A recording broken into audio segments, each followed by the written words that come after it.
Parashikimet për vitin 2026 nga Nostradamus i ri. Çfarë do të ndodhë? Craig Hamilton Parker, i njohur dhe i cilësuar nga disa si Nostradamus i ri, ka lëshuar një sër parashikime shtrënditëse për vitin 2026. Parker, parashikimet e cilit përfshin vdekjen e mbretëreshës Elizabeth dhe pandemin COVID-19, pretendon se mund të shohë në të ardhmen. Tani Parker ka ndarë ato që e sheh si një vit të trazuar përpara me kriza që varjojnë nga politika tek fatkeqësitë natyrore dhe aleancat globale në ndryshim. Një shikues në kanalin e Parkerit në YouTube e pyeti sfundmi atë rreth mundësisë që Donald Trump të kërkojë një mandat të tretë apo edhe të katërt.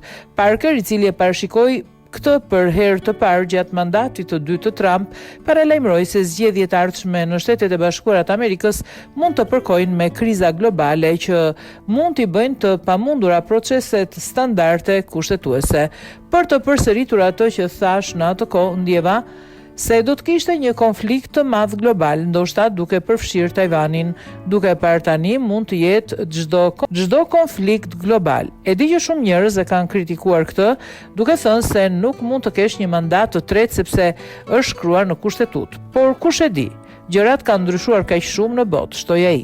Ai përmendi zhvillimet e fundit ndërkombëtare për të ilustruar se si skenarët e pamundur janë bërë realitet. Kush do ta kishte imagjinuar mundësinë e pushtimit të Grenlandës ose rrëmbimit udhëheqësi të një vendi siç ka ndodhur në Venezuelë? Bota po ndryshon me shpejtësi, vazhdoi Nostradamus i ri.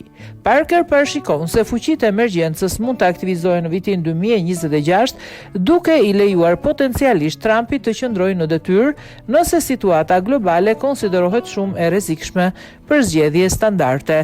Do të ndodhë diçka që përmbys rregullat ekzistuese dhe ajo periudhë do të jetë një kohë konflikti i madh, tha ai.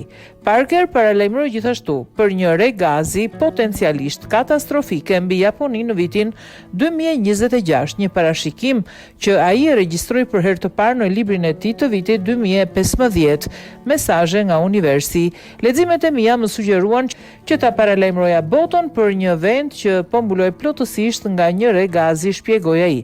Kohët e fundit kanë dalë informacione që konfirmojnë Japoninë si vendodhjen e mundshme, me një kohë të përafërt prej gusht 2026. Madje kemi edhe një vendodhje të përafërt në veri të vendit, shtoi Parker.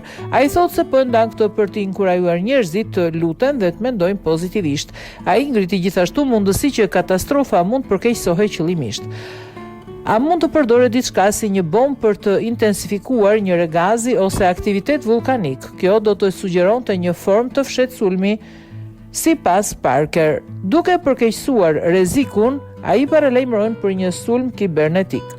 Në vitin 2026 mund të ketë një ngjarje të madhe kibernetike që do të shkaktojë përçarje financiare, duke ndikuar në kriptovaluta, industrie, madje dhe në tregun e inteligjencës artificiale.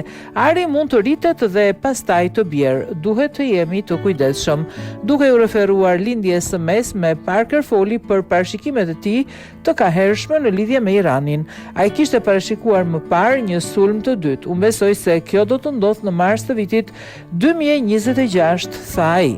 Do të shohim sulme shumë të synuara, jo vetëm ndaj udhëheqjes, por edhe ndaj objekteve të mbetura bërthamore, sepse ato nuk mund të lihen të paprekura. Edhe nëse vendi kalon në demokraci, pyetja do të mbetet nëse Irani mund të jetë ende një fuqi bërthamore.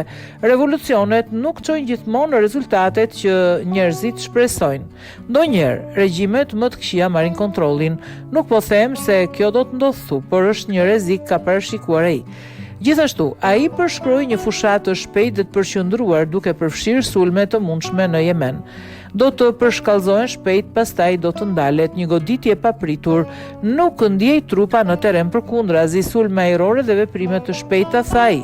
Megjithatë, Parker sheh një transformim pozitiv, duke dërguar mendime pozitive që populli iranian më në fund do të çlirohet nga tirania dhe që një Iran i ri mund të lindë ekonomikisht dhe me liri dhe të drejta për gratë.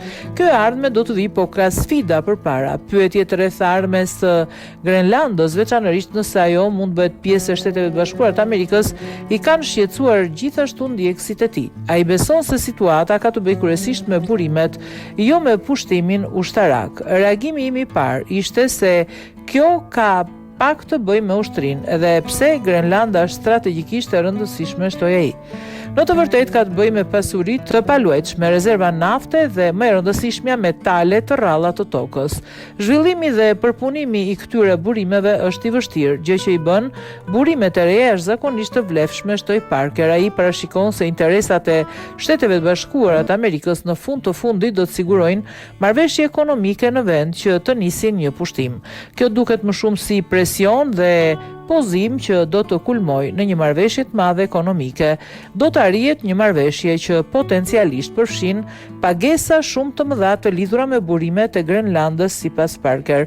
Në përgjithësi, Parker beson se rezultati i Grenlandës do të përfshijë negociata dhe marrëveshje strategjike me përfitimet ekonomike që në fund të fundit do të jenë më të mëdha se kundërshtimet politike. Parker beson se NATO po fillon të lëkundet dhe një organ i ri botror mund të shfaqet rreth vitit 2030. Asnjë vend i vetëm nuk dëshiron barrën e kontrollit të botës, ta Parker. OKB-ja ka qenë gjithmonë e pafuqishme, duket ndërhyrë me vonesë. Mendoj se do të dalë një organizatë e re, ndoshta nga ndryshimet në NATO, OKB dhe iniciativat e Trump për të ruajtur paqen përmes menaxhimit të konflikteve. Kjo mund të lidhet me konfliktet mundshme që përfshin Shtetet e Bashkuara të Amerikës dhe Kinën, shtoi ai. Pavarësisht këtyre parashikimeve të frikshme, Parker i nxiti ndjekësit e tij të ruanin optimizmin. Ne duhet përqendrohemi në mendime pozitive. Në fund të fundit, një botë e qëndrueshme do të dalë pas këtyre kohërave të trazuara, por ne po dëshmojmë fazat e fundit e epokës vështirë përpara se të vijë një më e mirë, përfundoi ai.